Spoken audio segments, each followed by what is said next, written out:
Welcome to the Feminine Frequency Podcast. I'm your host, Carrie Gatto, and I am here today with a special guest, Helen Kosinski, who is a business coach and soul level animal communicator. Hi, Helen, how are you? I'm doing great. Thank you so much for inviting me to do this, Carrie. I'm so excited. I am too. I'm so honored to have you. It's been a pleasure getting to know you a little bit recently, and I'm so excited to share about you and your amazing work that I have had the pleasure of experiencing myself. So this is Yay. awesome. Yeah, it's awesome. I was really pleased to be able to do a soul level animal communication reading with you recently. It was so fun. So thank you. Yeah, I mean, why don't we just start there, if that's okay with you? Sure. And then we'll fill in the backstory because yeah, I'm just bursting with that whole experience and wanting to share that story. I've heard of animal communication before, and to be honest with you, I thought it sounded a little silly. I mean, I get that. I love animals, but I didn't really understand how that could work. I'm like, were they really speaking? Is there really a Yeah. language there? And so I never really explored it. But then I had the opportunity to connect with you. And even just our first phone call, I was like, oh, this is a lot different than I Yeah. anticipated or imagined. Um, and then when we had the actual session, I mean, I was crying on the phone I because know. it is soul level. And the wisdom that was coming through was so profound. Even how you were sharing how my dog Lola sees me. Yeah. Isn't And that amazing? I love that. So many people are like, I never knew. I never knew that they really see me authentically, who I am. It's really, and I'm getting chills, and chills are a good thing for me. Um, but that's one of the really powerful parts of the type of readings that I do, because I do check in with the animal to find out about the person's personality. And people so often are just like, oh, yeah, I mean, I was like, I don't know if I've felt that kind of understanding from any human in my life. Like she really sees the exactly. way Exactly. It, I. it really, they're so wise, and they are so authentic and so present always. So they really do. They see you, they hear you, they feel you, they know you. And it really is powerful. Yeah, and another thing you said that really struck me deeply was that, animals are here to, or at least part of their purpose is to help us to master unconditional love because they have that down. They're really good at that. We're not so great. Yeah. And you Yeah. spoke, And yeah, go go ahead. ahead. Well, I was Um, going to say, you spoke of Lola feeling, because I had asked you the question, because my dog Lola is, uh, she's a mix of a German Shepherd and a Lab, a big dog, very friendly, very kind of like goofy personality. She's like a gentle giant. That's what we call her. And I had told you that, and I'd asked you about this, that when my husband Joe and I like embrace or kiss, she will come in, even if she's from, on the other side of the house, she'll come leaping towards us, jump on us, and get so excited. And like, you can't calm her down. Like, she is so excited about it that we're having a yeah. hug or a kiss. And I was like, Helen, why does she do that? And you explained that she felt her life's purpose to create more love in the household and to have us experience love and bonding as a family unit all together. And that just resonated like Yeah. so much. It's so, No. yeah, so I true. I loved when you shared that because she showed me her running in and being like dancing around you guys and wanting to kind of get into the middle of it and be part of. And so that's really, really cool. And the animals along the way with us progressing to learning about unconditional love, they're also helping us become the best versions of ourselves because that that's really why we're here. And Yeah. that love just kind of wraps us all up in that. Mm-hmm. And I mean, unconditional love and acceptance is a vehicle for that, right? To be our fullest expression of ourselves. So that makes all the Exactly. sense. Yeah, no, exactly. And I loved Lola's energy. She's just um I just wanted to give her a great big hug because she seems very huggable. To say the least. Oh yeah. And I know after the end of the session, you had suggested that I spend some time with Lola, or actually Lola had suggested that I That spend yeah, time with her every that day. that was that was Lola's recommendation. Yes. Right. And to really, spend time being present with her and petting her and feeling her fur and things like that. And I've been doing that, Helen, and Yay. it's been wonderful. Like I respect her in a whole different way. I feel more connected to her and I enjoy her more, just like knowing how, deep and profound our connection actually is. It's really, I know it's gonna just change our relationship and it has changed our relationship forever. So I really deeply grateful. Thank you. That's awesome. That's really awesome. And that's, you know, so many people love their animals and Mm, they do feel like they're family members, which I just love. And yet the type of animal communication I do can really bring it to the next level of connecting on a different level. So people who love their animals and feel like they can't love them anymore are often surprised that this is an evolution of a relationship. absolutely. It's more of like an energetic or intuitive level, And right? heart, And heart, that absolutely. heart, that heart feeling of always knowing that someone has your back. Yeah, it feels very supportive. Yeah, Absolutely. yeah. So tell us, Helen, how did you get into this work?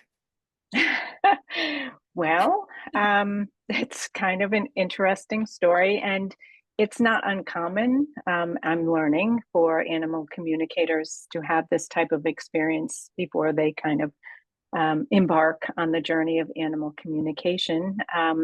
I had a male cat named Kona, and when he passed, I was I was heartbroken. He was a very, very special boy, and really connected differently than other animals that I've had before. And so I was talking to my coach about this, and she's like, "Huh, have you ever thought about animal communication?" And I laughed at her.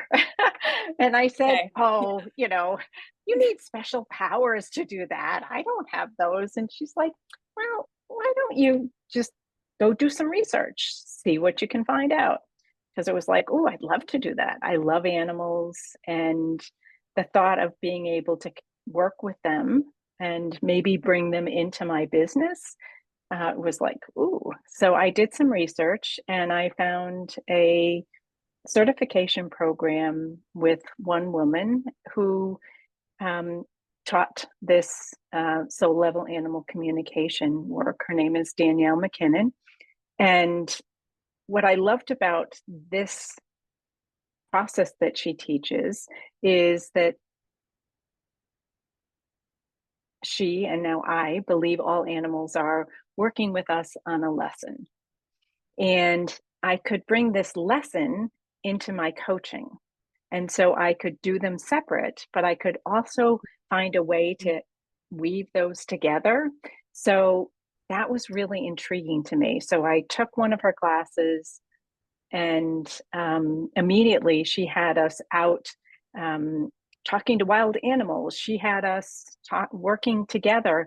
And it was like, ooh, I feel like I'm making this stuff up, but it, it's resonating, as I'm getting confirmation with people. Yeah. And so it was like, okay, I'm going to move forward, and did the certification program and wrapped that up in 2019, and then brought this into my business. And turns out you don't need special powers. You just need to be open to opening your intuition, which we all have as kids. And sometimes it's Mhm. squashed or not accepted. Some people have a great connection with their intuition and find out that um, they might have imaginary friends, or they're able to talk to different beings and animals all as kids. I didn't have that. So this was brand new to me, and really, really cool. Yeah, it is. And you said that you felt like you were making this stuff up at first, and it resonated. And I think that's so interesting because, I think imagination and intuition are related. And a lot of Yeah, times we think, oh, it's just my imagination. You know, that's not relevant, that's not real. But imagination is something we're seeing on a different dimension, or something, we're seeing into the field of potentiality, or however you want to look at it. It's not that it's not real. It might just be real in a different way. It's not real in a concrete, logical way, but it's like symbols and myths and metaphors. Like these are a different kind of truth, right. you know? And one of the things that I found interesting during my training was that we receive intuition in different ways. We can see it, we can hear it, we can feel it physically, and we can also have this knowing. And it's like Hmm. learning to trust that these things that we hear, see, feel, and know are real. That's the big step forward for me and for a lot of people. Absolutely. Absolutely. Yeah. I'm just thinking about all the different ways. Like we are very, like you said, we're all very intuitive. We just don't sometimes trust the Yeah, intuition, and we don't follow it. Like if you see if a bird catches your eye while you're out, and you're like, oh, look at that bird. That's so pretty. Like that might mean something. That might be a sign if you're open to it, if you're yeah, open. And it's just whatever resonates with you. It's not necessarily a sign that resonates with someone else in the same way, but it's how exactly. your heart receives Yeah. that. So, That's so true, Carrie, especially for people who have lost a pet and they're really, really, really wanting a sign. Um, and I had one client, and she had a horse that she was just, mm, it was her heart horse, and the horse had passed. And right after the horse passed, she saw like the dandelion um, uh, seeds floating around. mm-hmm. And she thought it was a sign from her horse because she'd never seen them before. And then she kept seeing them. She ended up having a tattoo done on her arm of this. Now I'm And getting then, chills. exactly. And so I did the reading for her, and she was asking me what signs her horse would give, what are some of the signs? And I'm like, I there's this white stuff. It's like floating around. I don't, it's just it's really light and airy. And she's like, you mean like dandelions? Yes, dandelion seeds. And it was just like, oh my gosh. And she hadn't told me anything about her tattoo or the experience that she had. And it was just so confirming to her that she could trust herself. That's such a great illustration of that concept. That's really beautiful. That's really Yeah, beautiful. And it resonates so much. yeah. Yeah, I know it reminds me of just real quickly, when the day I went into labor with my second child, my daughter Cassidy, um, I'll never forget, I saw these two red cardinals outside of our house as I was about to, I guess, I think I was coming home from work because I was in labor. I was having contractions. Oh, gee. But, and yeah, it was very relaxed, actually. It was good. But I saw these two cardinals and I didn't usually see cardinals in our neighborhood. And I immediately said, that's my grandpa, Eric. He had died about 6 months ago before that. Oh, wow. And I was like, he's here to help. He's here to support. And Yeah. you just get that knowing and you're like, can't tell me otherwise. That's what it is. And we I ended, love that you accepted that. That's uh, beautiful. yes. And we ended up naming Cassidy after him. So it was Cassidy Erica Gatto. Oh, Yeah. oh, I love that. I love that. What a beautiful story. And it's beautiful that you trusted. That's awesome. Really, really, it's like this hit you and it's like, hey, I know he's here. And I can just feel the love and warmth from that cardinal to you. Oh, that's awesome. Thank you. Yeah. Yeah. Yeah. And I think this really speaks to something that I learn about and teach about a lot, which is the feminine energy and the feminine paradigm of looking at the world. And I think this is kind of the intersection of our work is that when the feminine was suppressed, the feminine principle was suppressed in our culture, there was this suppression of the connection between mankind and womankind, Yeah, humanity to nature, exactly. including the animal kingdom, right? So it kind of gets to the core of this disconnect, the fact that, we're disconnected, we're taught to be disconnected, not only from nature, but also from animals and from the spiritual realm, and therefore from ourselves. Exactly. Yeah, We don't yeah. trust it. We're like, no, it's not logical. I can't explain it. I don't know how I know. I just, Exactly. I don't know how I know. And that acceptance and that trust, totally agree. yeah. And I think finding that connection again and leaning into it and really reclaiming that trust is it's one of the most powerful things to feel secure in your conviction and secure in yourself and in your place in the world, right? It gives you this sense of belongingness that you are being supported by your animals, by Mother Nature, by, things unseen that we may not be Your able to see or ancestors, hear. Yeah, exactly. Exactly. There's your grandpa. my grandpa. Yeah. Yeah. Yeah, Just because we can't see them necessarily doesn't mean that they're not there. And cultivating that trust is just so powerful and so in such a healthy, authentic way. I totally agree. And it really takes for me and what I've seen with many of my clients, those baby steps of trust until there's an opportunity to have it like, oh, now I get it.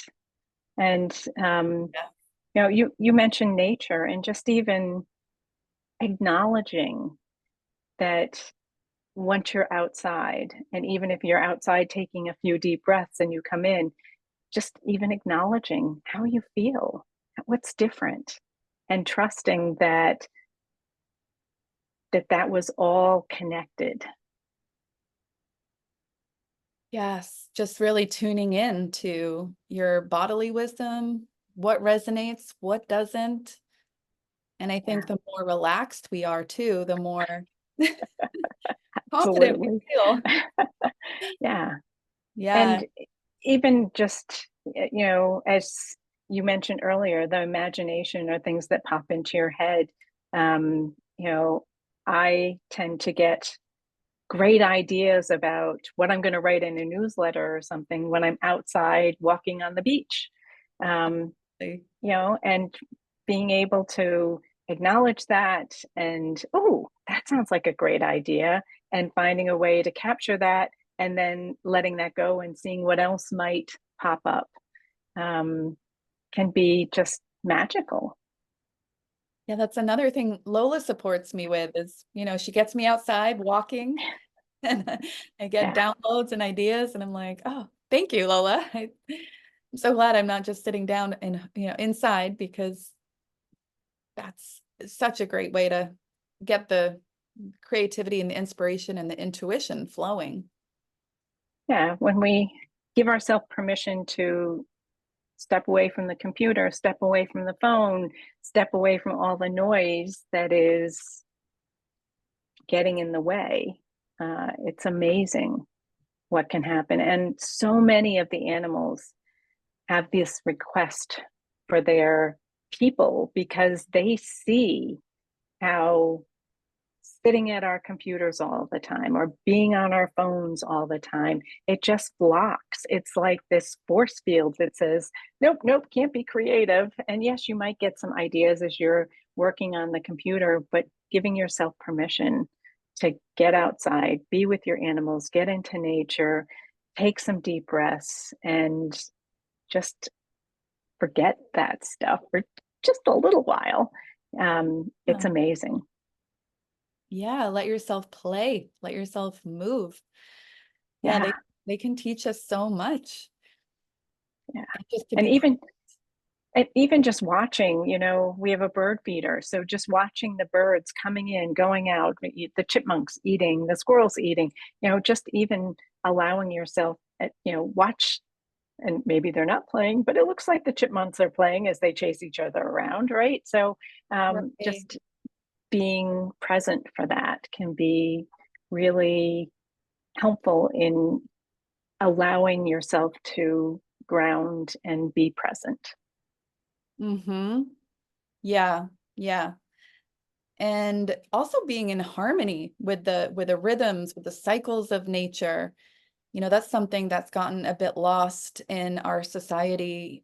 In ancient times, they would always honor the phases of the moon and the seasons and the different points in the cycle of the year. And I think it's important just to remember and recognize that we are part of nature. We Yeah. we're not separate. Machines. No, we're part of it.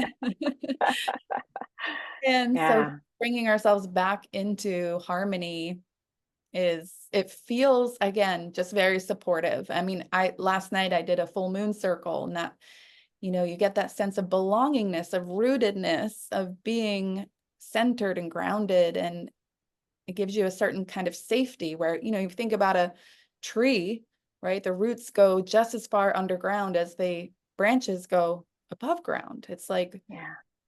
we're the same way. We need to feel connected and rooted so that we can grow and evolve and expand. Yeah. That's Yeah. such a great point. And I really love that reminder about the seasons because we as humans seem to only have one season. It's called go.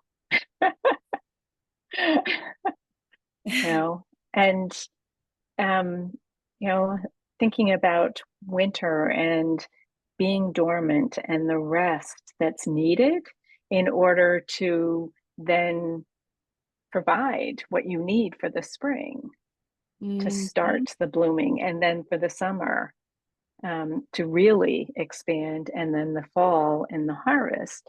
We don't. I mean, that all happens within like 30 seconds in our worlds, right? We Right. don't give it the time and space that Mother Nature gives. Exactly. Sometimes rest is the most productive thing you can do. What I That's found. so true. Yeah. And yet we fight it. There's such resistance to it. My this past month's newsletter was permission to stop, Mm, because we just feel like, oh, we got to go, we got to go, we got to check, check, check, check, got to go, got to get those things checked off.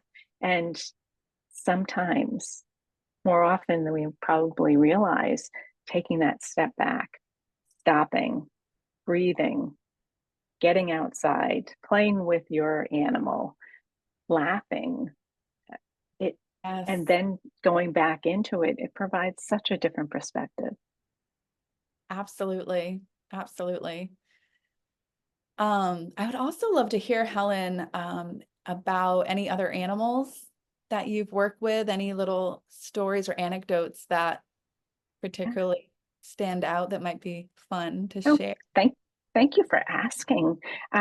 Yeah, I have two.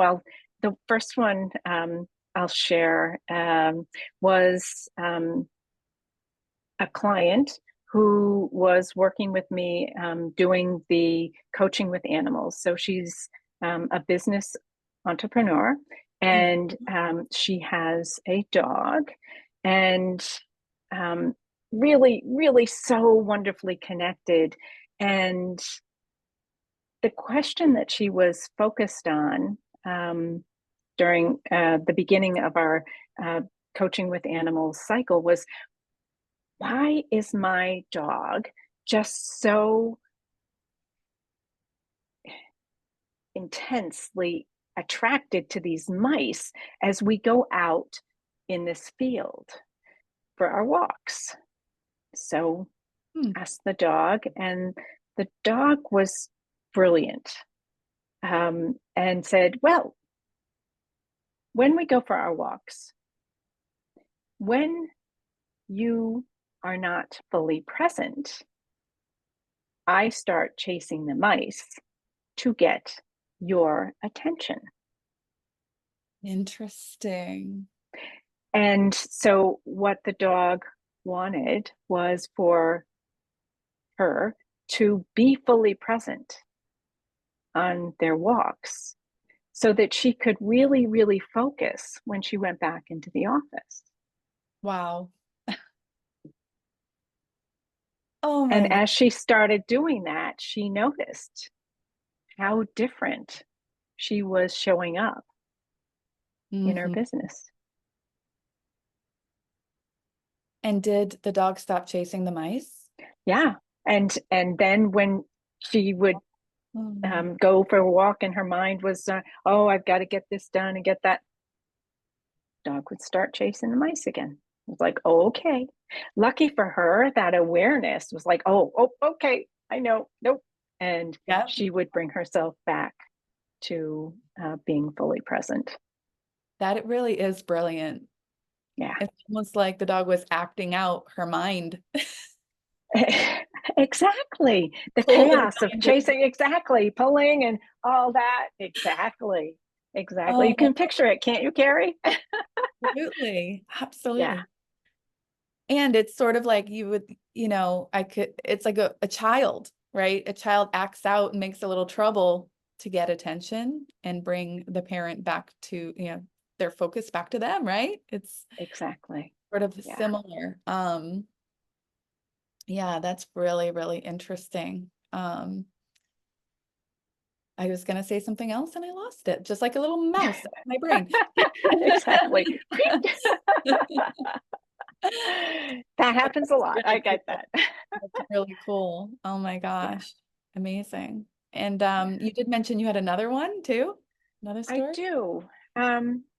So I have had a client who had a cat who was peeing on everything, not just on the carpets, peeing on printers, peeing on laptops, peeing on books and journals, and just peeing all over.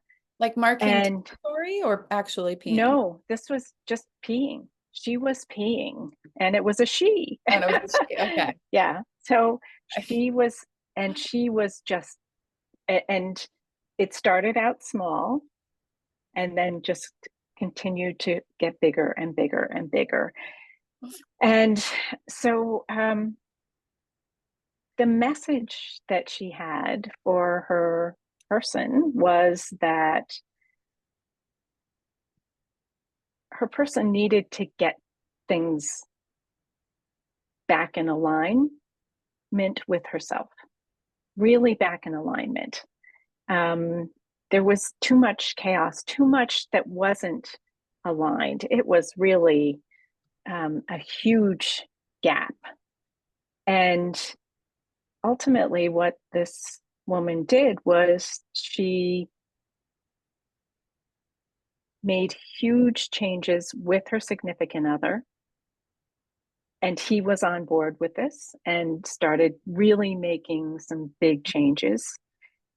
She ended up letting go of part of her career that was no longer serving her. She ended up moving like to the middle of the country. She was on the East Coast, to the middle of the country.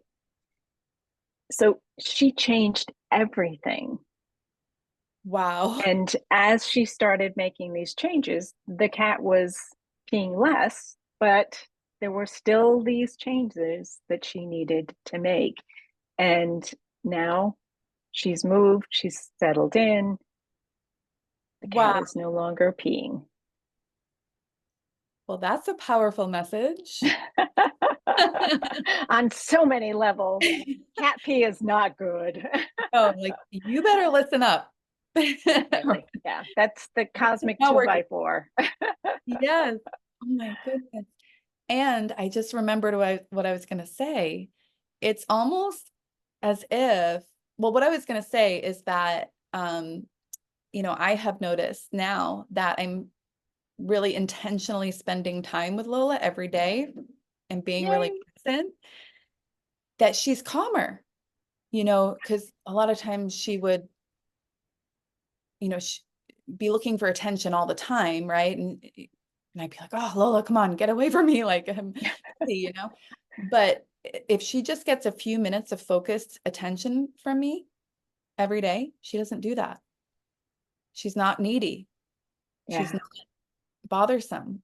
It's, and so what I was thinking as you were telling both of those stories is that it's almost like the animals are a mirror in a way, like they're reflecting exactly. back Yeah, to it.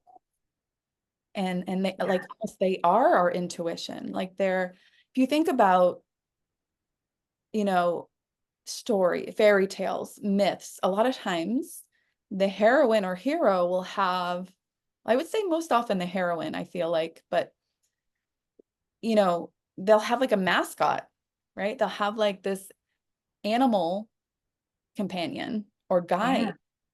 Um, Huh. like Pinocchio has a little cricket, right? Yeah, And tells him like what's right and what's wrong and like guides them along their way.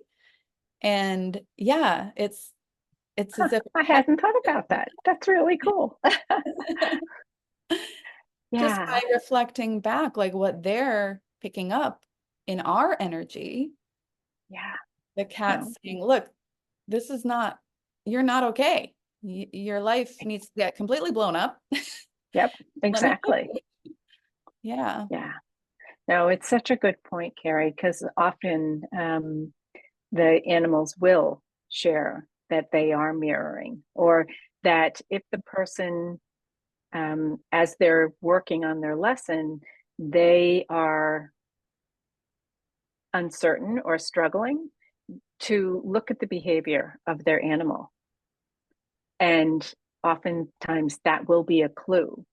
You mentioned that Lola was, needy and kind of anxious and kind of a higher energy is what I pictured as you were saying that. And I'm wondering if that's the energy you had at that point in time. And she was basically just saying, "Hey, mom, this is how I'm feeling you." So the fact that you're spending Yeah. that time together is allowing you to really kind of reset that baseline for both of you. And that's really cool. I love that you are doing this work with her. And it sounds like she's loving it. That absolutely resonates. Absolutely. Like if, I'm good at staying calm in my demeanor, but oftentimes, yeah, I do feel anxious energy, right? And Yeah, feeling frantic, like having to get things done and oh, there's not enough time in the day and right. things like that. And yeah, yeah, that makes all the sense. And I think it is beneficial for both of us. And it's really sweet. And it's something, something you said is so many of especially the women that I do readings for, they do have this very calm, grounded exterior, Hmm. and the animals know what's really going on inside. And so it's interesting what they will share when we do the readings, because the women are like, "Oh, I thought I was doing a good job hiding that." Yep. Everyone thinks I'm cool as a cucumber. Except my animal. My animal knows Yeah, the truth. exactly. Exactly. And that's so many times the animals, they truly do know us better than anybody, because they're with us, Yeah, and they're really, we don't hide ourselves around them. right. Yeah, I mean, if I'm feeling down, if I'm feeling sad, Lola knows right away. She'll come over, just be next to me, you know, Yeah. just letting me know that she's there. Yeah. They're so sensitive. They they really do know, and they have their own quirks and personalities. They're all so different, just like you and I, and yet they really just are so excited to be able to support their people in whatever way they can. It's such a blessing, isn't it? I mean, Yeah. I feel like, Helen, you've opened this door to just this whole new realm of understanding for me. Like, and I Awesome. feel so like blessed and honored and humbled at the same time. And Yeah. yeah, I mean, you've changed the way I look at the world. I mean, you really have. It's Wow. Oh, amazing. thank So you. Oh my gosh. That's awesome. Thank you, yeah, Carrie. yeah, Yeah. have an amazing gift. Thank you. And I really honor you for having the courage to step into it and to share it with the world, because you your medicine is needed in the world. It really is. Yeah. As is what the work you're doing. And it intersects so beautifully, because we have forgotten that we are all connected. It's been pushed out of us, and it's time to bring what the work that you're doing and the work that I'm doing is all related. And like you said, so necessary. So thank you for the work that you're doing. Yes, I received that. Thank you Yeah, so much. And I'm just so happy that we connected. And yeah. Me I too. can't wait to, yeah, I can't wait to continue our relationship. And Thank you everyone for being here on the Feminine Frequency. Helen, how can people reach you if they want to have their own animal communication session? Oh, thank you, Carrie. So my website is the best way to check me out, find out the type of work I do, and would love to have people schedule a reading. So it's helenkosinski.com, and it's HelenKosinski.com. Lovely, thank you. And I'll make sure, of course, that the link is in the show notes. Thank you. So thank you again for being here and sharing your wisdom. And anyone who's listening, I definitely recommend that you reach out to Helen to get more connected and supported by your furry friends. And not so furry. I've done iguanas, I Ah, can read any kind of animal, and I do it all virtually. So it's not limited by region or anything like that. And Carrie, thank you so, so, so much for inviting me. This has been so much fun. yes, me too. It's such a pleasure. Thank you, Helen. Thank you, everyone. And we'll see you next time on the Feminine Frequency. Bye for now. Thank you.